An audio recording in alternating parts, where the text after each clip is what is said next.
Hey, it's Clay. Hope you guys are doing well. Welcome to another video. This is going to be another episode of my FAQ series where I answer some questions that have been asked. I have an email address called kleysquestions@gmail.com. That is the best place to send questions to me.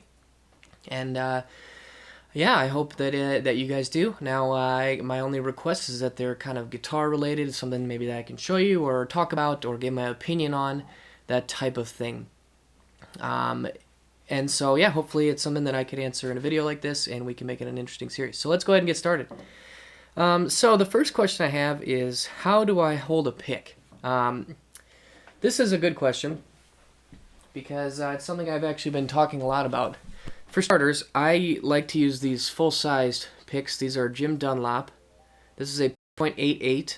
That's kind of the perfect gauge that I have found. Now, when I use a thicker pick, or even like those smaller kind of red Eric Johnson style ones, they sound really good and they're really good for picking, but they aren't good for strumming. And I do play a lot of rhythm, and I like to be able to strum.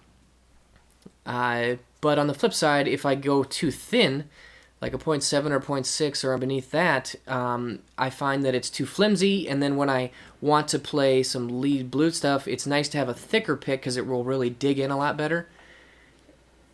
And then I find myself kind of really, you can actually make your pick feel a little bit thicker by really going down to the very end, the nubbin of it. If you hold it at the very edge, so there's a lot of pick sticking out, it will feel a little more loose, but if you go down towards the tip, it'll feel a little bit thicker.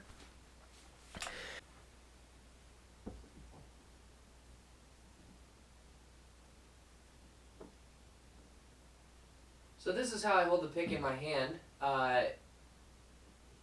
You can see what I do is I take my thumb like this. Okay, so I take my thumb like this, make a thumbs up right out in front of you, and I stick the pick so that it's pointing straight away from the thumb like this. And then I take the underside of my finger and kind of form a straight line right here, and then stick the pick right in. That's how I hold it. I think it's also worth mentioning how that I use that pick position in relation to a guitar. So another thing is your pick angle. So I tend to hold a little bit of an angle. The trajectory of the pick is kind of like this. So it kind of runs at the same angle basically as my forearm right here. Now, as you'll notice that that's not, it's not flat like this with the string, and it's not perfectly pointed down. I kind of want to find the sweet spot right in the middle.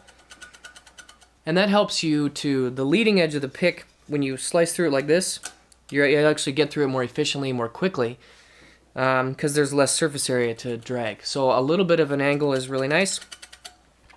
I also have been watching a series about picking where they talk about creating an angle. So, I'm at this spot right here, but then it's also talking about keeping this angle, but then tilting it down.